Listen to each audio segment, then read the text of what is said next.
Okay, so once again, I want to demonstrate how to use our school's resources so that you can complete your research.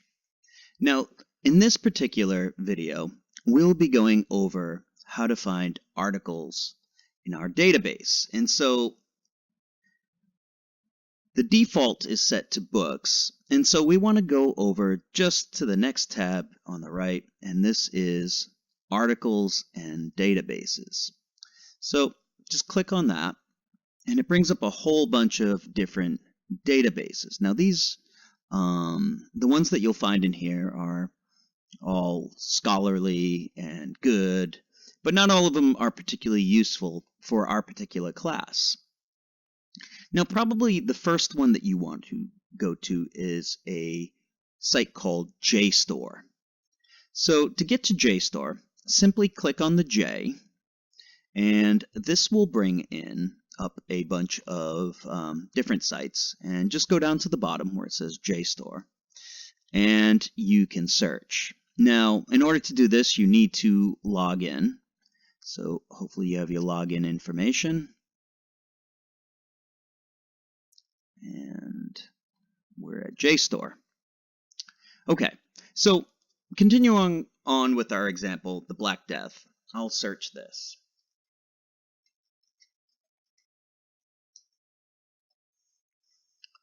Okay, and you can see that it brings up a lot of results. Now, we've got to be careful. I mean, some of them may not be exactly what we're looking for. They might be specific. So this one probably deals with anti-Semitism, burning of the Jews, end of the paradigm. So there's quite a few. We have a lot. So one of the things we can do, and this is really important, when you do your search in Jstor, limit it to journals, all right? Because there's quite a few different things. It's a great resource, but there's book chapters, which may be good if you're looking for a book, but we're not in this case. Research reports, there's all sorts of different things. Some of them are book reviews. We're not looking for any of that. We want to limit it to journals. Okay? And when you do that, you click on that, and it's just going to come up with journals. Now, probably one of the best things that you can do is go to the advanced search. And using these search engines is a little bit different than Google. Google kind of makes things easy for you. Sometimes these don't. So let's just say I wanted to do, my question was on the Black Death, but let's just say it was the Black Death, and let's say I wanted to do anti-Semitism, so I'll put Jews in. Okay. So the way I have it set up now is it's going to find all these fields, the Black Death, all right, because I want that. I don't want it to find the black and then death, you know, in the paragraph. I want those two words to appear together. And because I'm doing anti-Semitism, I want the word Jews to appear, all right? And so it's going to scan both of these search terms. So I'll hit the Submit Advanced Search and limit it to journals because it's reset itself, and it's coming up with Black Death and the burning of the Jews, the Black Death, the end of Black Death, Jews, and so it's coming up with this term. I mean, I could also do, once it's in there, you can do anti-Semitism. I think I spelled that right. Anti-Semitism. And there you go. So maybe I want to do the Black Death and anti-Semitism. So you have to play around with some of these terms, and it should do a pretty good job. Now let's just say this one, this was the article I wanted right here, Racism, Anti-Semitism, and the Women's Movement. If I want to read this, the first thing I might do is look at these terms. I might want to click on it. And it'll usually give me a little bit of a synopsis. So this isn't quite really what I was looking for, but we'll go with it. It'll give you a little synopsis. But if it looks good and you want to read the whole article, you hit here, download PDF.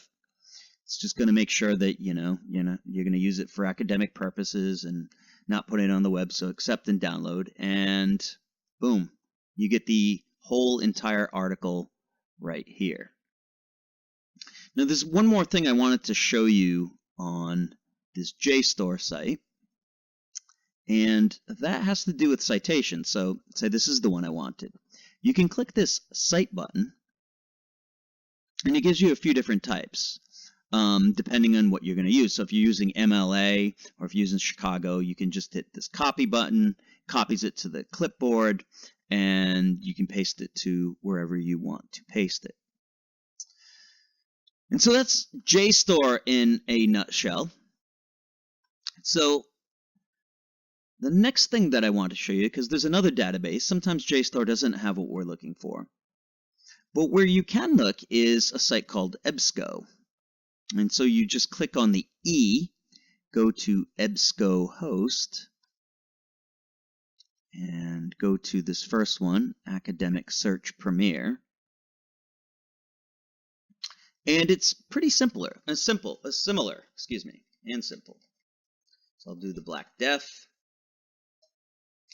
and do a search. Okay. And for this one, it's a little bit different. You get a more of a mixed bag. Jstor is more oriented toward peer-reviewed article, but it's pretty important here that you click on this. Okay, so I just clicked on the scholarly peer-reviewed journals. And for our class, you don't need to worry too much about the dates or anything here.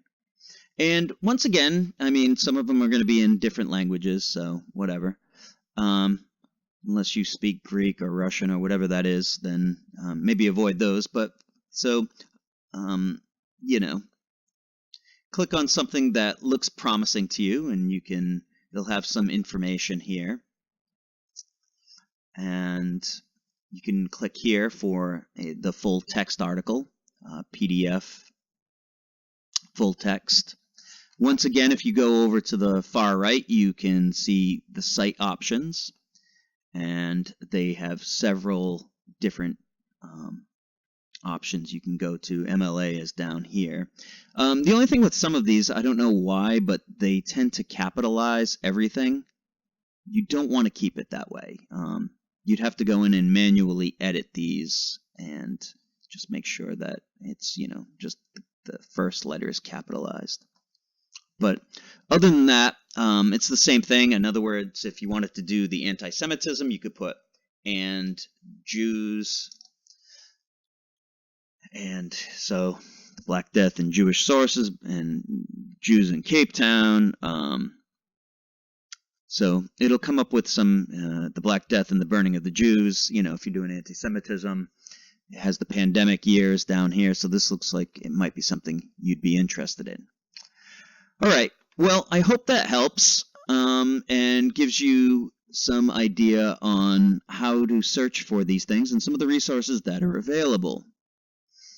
As always, if you have any questions, don't hesitate to email me, and I'll see you for the next video.